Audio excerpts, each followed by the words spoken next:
Hey guys, it's Bridget here from Bridget's Healthy Kitchen. Thank you for joining me. Today I'm going to be teaching you guys how to make the most delicious dish. Very simple. It is nacho beef stuffed avocados. It is a flavor sensation. It's absolutely wonderful, and it's really just that, just another incredible way that we can incorporate more of these healthy avocados into our diet, because it is avocado week all week here in Bridget's Healthy Kitchen. Avocados have got to be one of my favorite foods, called a superfood because it's super good, but it is wonderfully good for us, high nutrient dense. It is also low in carbs, high in fiber, and really high in vitamins. So lots of really good things going on with our avocados, and it's nice to have a few different options on how you can prepare them. So as you know, yesterday, or if you may know that yesterday we did a cooking class on how to make the most delicious and creamy avocado style mayonnaise, completely oil free by the way.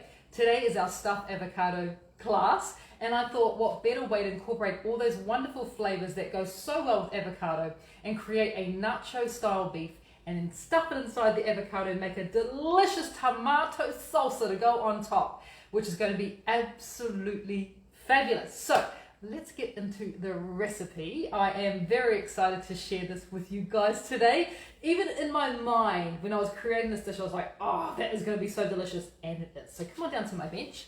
Let's get going. Let's get cooking. The first thing that we want to do is we're going to be creating the beef first. You can see I've got my pan on there. So what you want to do is turn your pan on. You want a frying pan or a wok, whatever you've got there, and you want to put it on to about a medium temperature. I'm going to add a bit of sticky sauce to it, of course I am. And by the way, this recipe is enough for 2 portions. So I'm going to be adding in a tablespoon of sticky sauce, and I need to make some more. As you can see, nearly run out. I use this stuff every day, every single day. So sticky sauce is in there, about a tablespoon. In my little bowl here, I have 1 small onion that I minced up. So I didn't chop that by hand, I actually threw the onion into my food processor, my little food processor, and minced it up, because you want the onion to be quite small. You could chop it by hand, but it takes only seconds if you do it in your little mini food processor. So 1 small onion. We're going to put about, I would say, 3/4 of that minced onion in there, and you just want to hold a little bit back, maybe a tablespoon, hold that back, because we're going to use that for our salsa. So I'll put that aside for our salsa. We are going to be focusing on our pan at the moment. A bit of a shake. We've got our small onion in there, all minced up. I'm also going to add in 1/2 tablespoon of finely chopped garlic, because of course garlic goes so well with everything. And yes, I know I have a bit of a garlic fetish. But it's so good for us. It's one of those great ones. But yes, I also know, I have been told that I do like my garlic in recipes. But it's just one of those, one of those foods that's so, once again, high in nutrients, so incredibly good for us. It helps to clear out sinuses. It helps with colds and flus. It builds our immune system. There's just so many wonderful benefits of garlic. And then, of course, there's the bonus of the flavor, right? Because garlic really does marry so well with everything that we're going to have going on here in our little frying pan. So giving it a little bit of a stir fry for sort of 30 seconds to 1 minute. You don't want to have it too hot, because you don't want it to burn. What we're trying to do here is just to begin to cook the onion through, cook the garlic through a little bit, and get it nice and sizzling. So while that continues to sizzle away, I have the minced portion that's going to go into make our nacho beef. Of course, you don't have to use beef. You could use chicken, you could use turkey, you could use lamb. Completely up to you. I've got a really nice lean beef, as you can see, and you can tell it's lovely and lean because it's quite a dark color. So the more fat it contains, it'll actually go a lighter color because you've got more fat speckled through the mince. But you can see with my one, it's a lovely deep red color, so it's lovely and lean. And another great thing about this beef is, yes, it's lovely and lean, packed full of protein. So in about 100 grams of beef, and I'm going to be adding 200 grams into here, remember, for 2 portions, and 100 grams of lean red meat, you are getting around about 30 grams of protein. So really good high quality protein, and because it's lean, it's really good for us as well. There's probably, there is still fat in there because we eat a bit of fat in our diet, but it's good quality one. This is a good quality mince. So this now goes in 200 grams of our beautiful beef. But like I said, you could use chicken, which of course is naturally lean, and with chicken as well, you're getting 30 grams of protein and 100 grams of chicken, so you could absolutely use that. You could also make it with vegetables if you wanted to just chop up anything really. You could chop up a bit of cauliflower, a bit of broccoli, you could chop up any vegetables you want and add this to all the flavors and make a vegetarian one.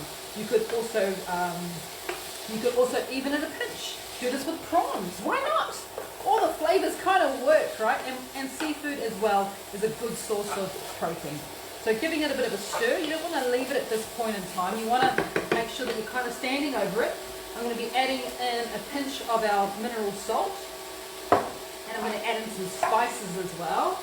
And the spices that I am using today, a couple of my favorite. Everything's my favorite. I know I say it all the time, but I'm not lying. Everything is my favorite. I'm using some of this wonderful paprika.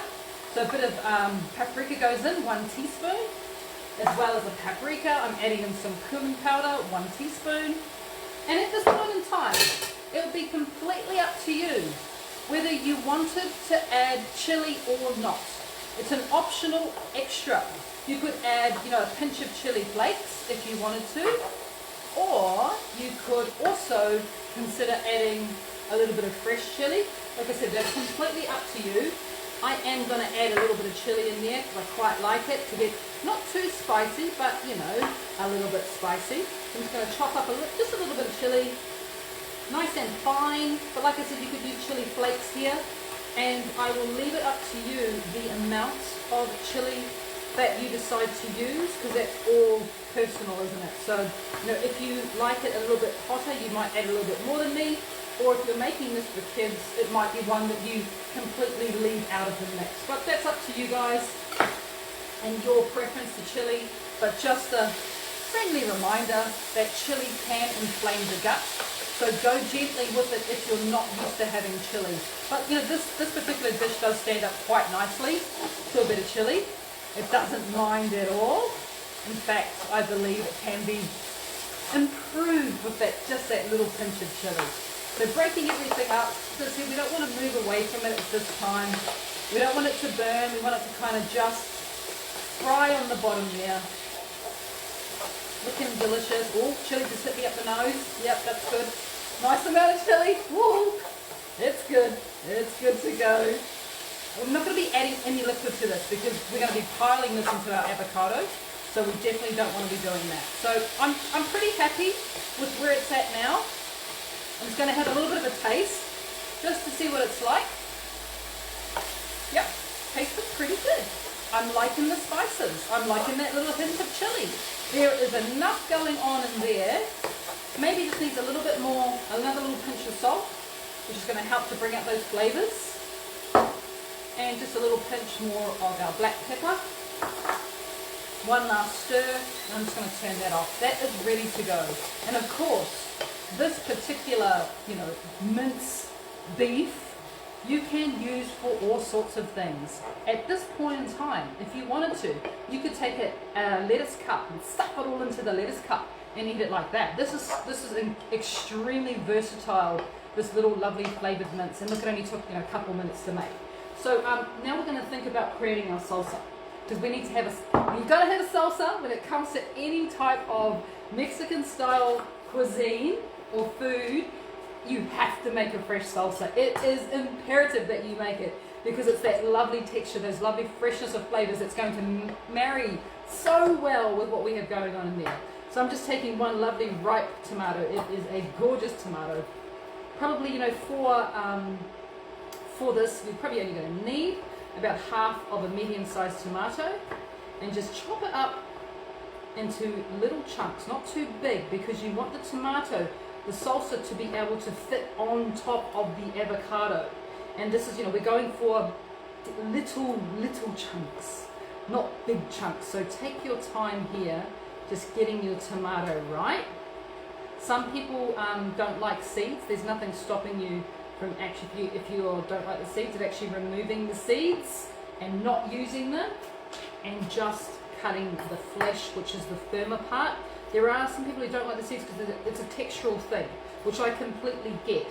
And if you are making a salsa and you're wanting it to last for a good amount of time, so maybe a couple of hours before you serve it, and you're wanting it to be really fresh and for it to retain its texture, I would also suggest that you remove the seeds as well, because it can make the salsa a little bit mushy, which is not ideal. I mean, salsa ideally is made just before you intend to serve it. That's when it's at its peak, because you know everything, the texture is still really good, everything is lovely still and firm.